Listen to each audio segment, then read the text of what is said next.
conditioning. It's been tough. The kids have worked extremely hard.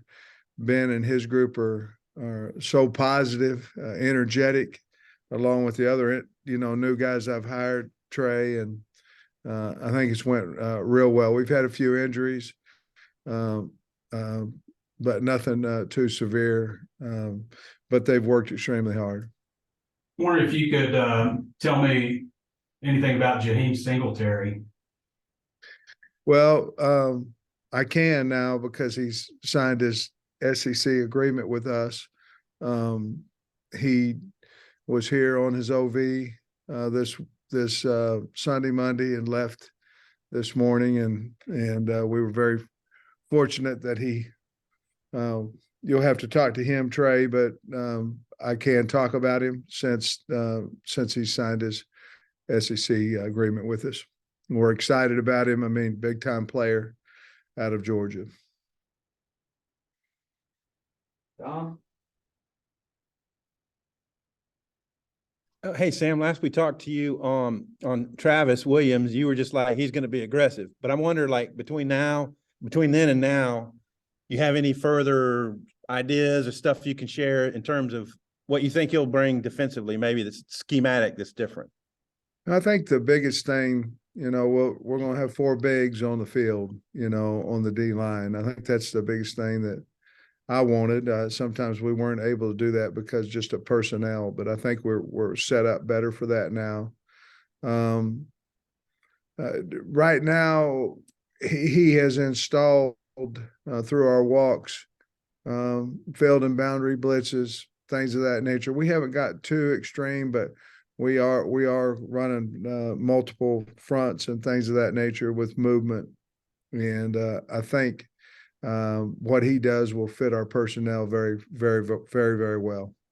Okay, and this is kind of a long question, but it has to do with personnel.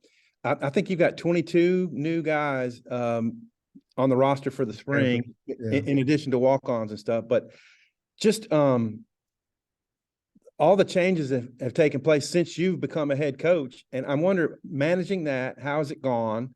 And then you had one of the higher numbers of players enter the portal. So is there anything you can put your finger on in your exit interviews or what have you that has led to the roster transition you guys have undergone? Well, to be perfectly honest with you, I think some guys come in and they see that they're not going to be able to play. Maybe they have been over recruited or have gotten a spot to where they don't want to wait 2 or 3 years to get on the field, or they don't want to compete for 2 or 3 years to get on the field. And those are guys you understand a little bit more. And then the other ones are guys that. For whatever reason, whether it be NIL, playing time, then they just, or somebody, poaches them from your roster. Those are a different story. I mean, so I can't tell you, Tom, that there aren't some guys that go in the portal where you're, okay, I understand it. And then there's some that don't. And you can't be both ways. You have to be happy for the young man that made the decision. I think, to be honest with you, I think it's pretty well known. I thought we needed a change, and strength wise, I thought we needed to do some different things, and that's not negative against anybody at all. It's just sometimes change is good, and I think these new coaches, what we learned from it, I guess, in the bottom line is we needed to communicate with our kids more often. We need to see them in settings other than just football, which we've done, and try to foster a relationship with these guys more than just on the field. I think we'll have guys enter the portal, and other teams will as through the years. Certainly hope that it's not as many. As of right now, we still have 8 scholarships left. And you talked about the 22 and 8, which equals 30, because we have 8 that's not here, and then had 9 scholarships set. So we could, if we were able to sign 8 more, we'd have 39 changes along with 5 or 6 coaches. And that's a lot of change, but they do give you time, and the way the rules are now, you can certainly get out with the kids and see your coaches coaching them in these walks and things of that nature that we're doing. So I think we'll be fine. As you well know, we had a fall season with first time head coach and no practice too. So I think we'll be fine. I'm really excited of where we are right now as far as relationship building with our kids. Okay, and then the new coaches, this big year for you, I guess, in the trajectory of the program. How do you think the new assistant coaches have fit in with what your ideals are? They're very, very, very loyal, hard workers, great recruiters. And basically, once we make a decision in there, that's exactly what, to the T, exactly what we're going to do. And that's been on both sides of the ball with all of our new coaches and including our strength coach. So, I feel like at this point, and I don't see it going any other direction, I feel like we've really hit a home run with our hires. Otis. Yeah, Sam, you mentioned the injuries a while ago. I'm not going to ask you to list everybody that's hurt, but is there some players that won't be able to participate this spring? Yeah, Completely. and to be perfectly honest with you guys, I'd like to. I love the question. I'd like to stay specifically about specific injuries. You guys will see them out there, but yes, there'll be some guys that miss part of spring. There'll be some that will miss all of spring.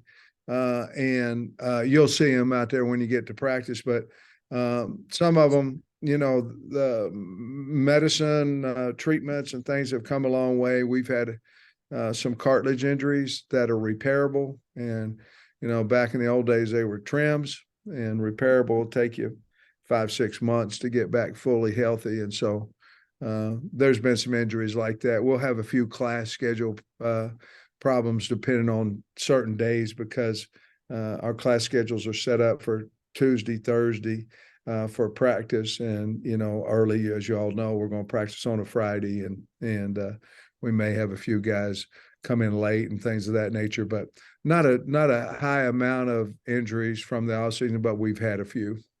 Rocket Sanders and Tykees Crawford specifically left the game in the first quarter, I believe, the Liberty Bowl. I know Tykees left during the first series on the field goal. What's their status, Coach?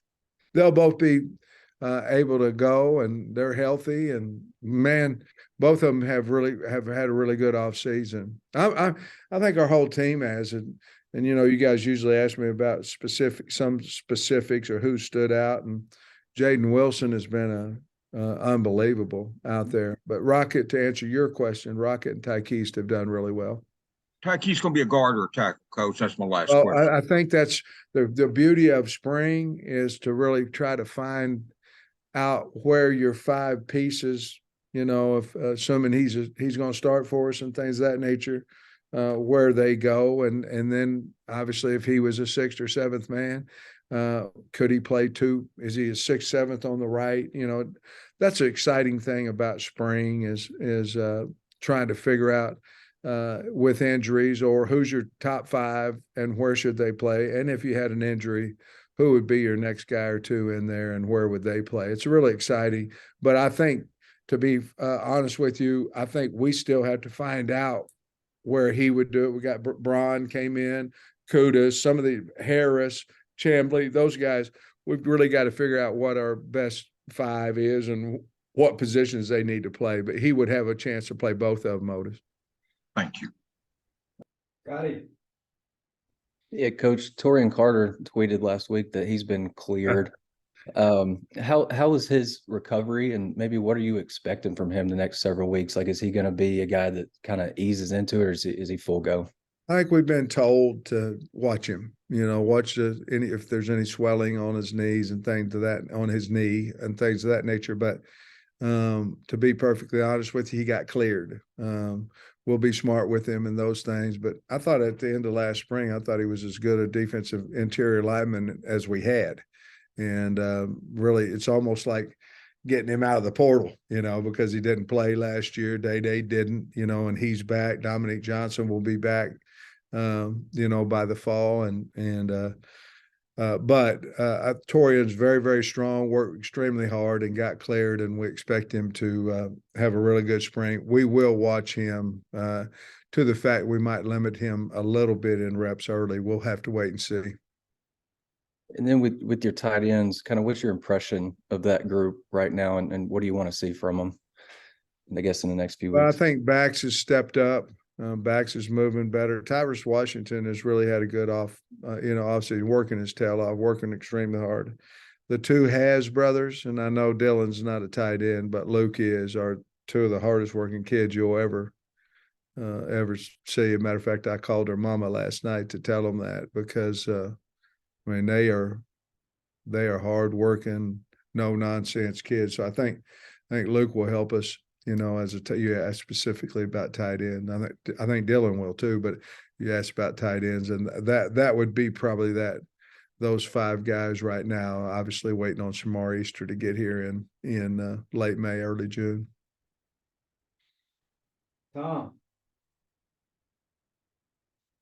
Oh, hey, yeah. So this is the routine question about who looked good in the winter conditioning. You mentioned Jaden Wilson, and there's got to be a bunch of other guys that you like. Well, there really is. And so, if you look at the tight end position, and they're all Tyrus, I talked about Tyrus and Bax and Luke. I tell you, that group, we're going to play more of them. So we need more of them. And Shamar's going to have to come in here ready to go. On the O-line, you have your vets, and then Kudus it looks really good. I mean, he's gotten big, strong, can move. Amarian and Chambly both have looked really good, and our transfer Braun has looked good, and along with the older guys. And then quarterback, they've all done really a good job. Obviously, KJ will stick out there a little bit. And then Criswell can run. He's got an arm, but he can run, and I'm excited about that. Running back wise, they've all three played. They all three are doing exceptional. Now at the wideout position, that's a little bit different story there. And obviously, we haven't been throwing and catching and all that kind of stuff. But if you look at Jaden Wilson, would be Bryce Stevens, those guys, the guys Bakke, Satagna, the guys that you think would be there, they are.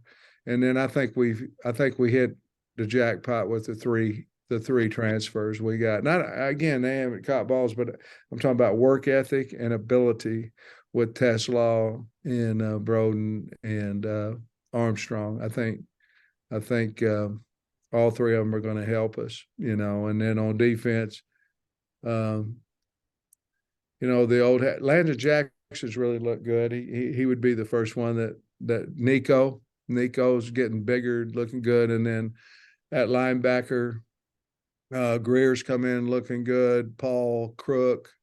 I love the freshman group, those young guys, with Spence and I'm missing Dean. Dean's really looked good too. In the secondary, I think the young kids, Braxton and Metcalf and RJ Johnson, those three guys I think are hits. Dallas Young is doing a good job as well. But Jalen Lewis is a guy that shows out in drills, and just a lot of guys. I said too many as it is, but I think I'll tell you this: they're buying into what we're selling, and they're straining and doing a really good job. I love the 12 freshmen that we have on campus from this class. They're never in trouble. They work hard. They're good citizens, good students. And I think that class, as long as we can keep them together, it's going to be a really special class for us. Yeah, speaking of jackpots, which you mentioned a minute ago, Quincy McAdoo, I think, might have been one of the bigger jackpots that you hit just with his emergence. Is spring a good time to say, hey, we're going to give you a small package on offense, or what's the ruling there? Exactly what we talked to him about. I think we've had extensive conversations about him on offense, him on defense, with the emergence of the new staff I think he's more comfortable staying where he was. I think might have been a point where he might want to move to offense, but he's going to stay on defense because I think he feels like he can help the team, help himself more over there. We have talked to him about a third down package, and I've talked to our staff about that. There's two things there. One, he has to do it. It's going to be extra work on him, which he's willing to do that. And the other thing is he has to be one of our top three receivers or top four to get on the field. And as long as that happens, then certainly we are going to look at it because I told him we would. Mm-hmm. Okay. And then finally, you mentioned, I think a minute ago on tight ends, you said we're going to need more. So does that mean, like, what tweaks have you seen for what Dan's going to implement? Like, where tight ends be a little bit more? Yeah. I mean, we can be in 12, we can be in 13, things that we never even dreamt about over the last 3 years. So the tight end recruiting, which we feel like we've done a really good job this year, and the two that we've signed. But is there a place for a portal guy? Possibly. I don't know. I really like who's in there. But at the same time, I think we've got to make sure that by when the portal opens back up that we're ready to go with. Luke would be the guy that is the question mark because, we know what Tyrus is going to be able to do and what Back's going to be able to do. And if we feel like we've got enough tight ends to function, then we would stay out of the portal. If not, just numbers alone, we would go in and try to see if we can find somebody. Right. Hey, Coach, with KJ having been in a system for the last 3 years, a certain offensive system, do you guys just like start over from scratch in terms of everything, terminology and playbook and all that stuff? Or is there like a marriage of the old and the new, or how does that work? As you well know, Trey, I've had so many jobs. And so the terminology of calls, of line calls and things of that nature, the ones that the kids make, those would be not a whole lot of change there. The terminology of the play calls and the things of that nature, a lot of change. Dan, that was one of the things Dan asked me when I spoke with him. He said, "Hey, what do you think? Do I need to marry my stuff to the last 3 years?" Or I said, "Oh, hell no, it's not. It won't roll off your tongue. You won't, if you're having to remember what to call it versus, hey, this is my offense. I know what it is." And we have nowadays, Trey, it's so different and it's both sides of the ball, defense as well. Nowadays you have so many walks, so much more meeting time than you had before that I believe that certainly for spring ball. And then I believe you can bring in these 8 guys and any transfer like Jaheim's coming in, in June. I believe that you can get a kid ready a lot easier now in the rules that they're giving us than you ever could. So they're going to keep what their terminology is as far as that goes. And our kids will have to learn it, which they've not seemed to have a problem with it on either side of the ball. Not anointing anybody as a starter or anything, but it looks like you've added some nice additions in the secondary, and you got a couple of cornerbacks returning. That might be a better question for Marcus Woodson, but how do you see that working out where you get the best 5 DBs out on the field? Again, I think that's what spring's for. I think the number one thing we have to do is come out of spring is know who our 5 best players are, not who our best safety is. If our second team corner is the best safety, then he needs to move back. We have to come out with who's the 5 best players on our football team and where we need to put them. That's the first thing. And we just, ironically, right before we started this Zoom, Darren and Marcus both were in here. And we were talking exactly that, because we just recently got the commitment from Jaheim, and we're going, well, where are we going to? By the way, you can't ever have too many good players, but Wood and Wilson came in here, and they've made a big, strong effort, knowing that we needed some help, and knowing we had some good players as well. But I think the biggest thing we have to do is find out the 5 best we have. And so there will be, so you guys at practice, there will be a lot of different looks this spring of who's starting, who's playing field safety, boundary safety, corner, left tackle, right tackle. We don't have to say, here's our lineup until probably sometime in the summer, to be perfectly honest with you. We just want them to play and learn the game and learn the system. And then we'll kind of figure out where to piece them together with after that. I don't know if you had an unwritten rule, but it seems like you've always in the past, when you've added transfers, you kind of started them out on the third team versus, just roll them out there, even though you got guys that start. You got 22 new players. Is that an unwritten rule, first of all? And secondly, is it practical to do with so much turnover? To be perfectly honest with you, I made a mistake last year. And I believe that anybody that's new, they need to earn a spot. Even if the whole team knows that they're going to be the starter, you got to put them on a second, third team somewhere in there. And last year, we did not do that with Hazelwood. Hazelwood came in. He was the only one. He came in and he was a starter. And you know what? If we'd have waited a practice or two, he'd have been the starter anyway, but we didn't. And so, yes, your depth chart will look hopefully different from the beginning of spring ball to the end or the spring game. Thanks, Coach. Tom, wrap us up. Defensive line, how different will it look? And what do you think of the new guys the transfers you got in there on the D line? Yeah, I like our transfers. And again, I like their work ethic. That's the biggest thing you're concerned about in the portal is A, why, and B, are they willing to work? And so certainly we've seen that they will do that. We're looking at the biggest thing I want to find out, to be honest with you, Tom, is who's going to be that buck linebacker, that boundary stand-up in our system. And he's also got to be a guy that can play down. What I wanted when T. Will came in is I want a 4D lineman, and even if we were in an odd package, I want the 4th D lineman on the field.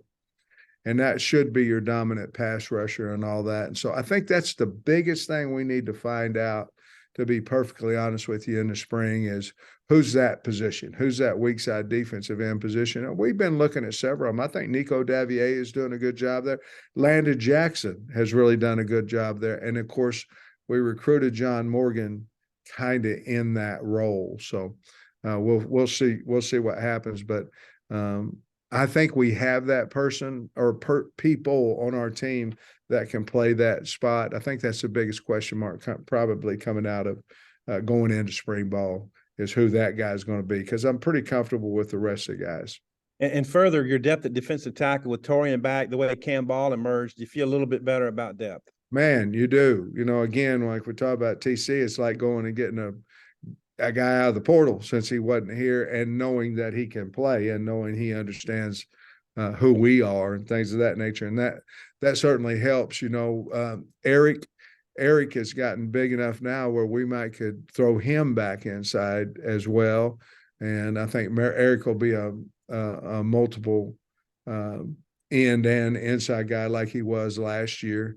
And certainly that would be a position that we might need to continue to add to, through the portal. Again, nothing negative towards the guys we have. That one, Sarah's a little light in depth, but not certainly talent, but in depth. What have you made of the communication between Dan Enos and KJ so far? Because that'll go such a long way in how your team plays this year, I think KJ, Tom, you'll ask him and he'll have a better answer, but I think KJ and Dan have a really good relationship. I think KJ believes that Dan can coach him to be not only a better quarterback at Arkansas, but a better opportunity in the National Football League by understanding pro type checks and schemes and things of that nature. And I think certainly KJ's bought into that. I think they've got a really nice relationship. I knew they would, but But you got to work on those things. Appreciate it. See you Thursday, man. Okay, thanks, guys. Have a great day.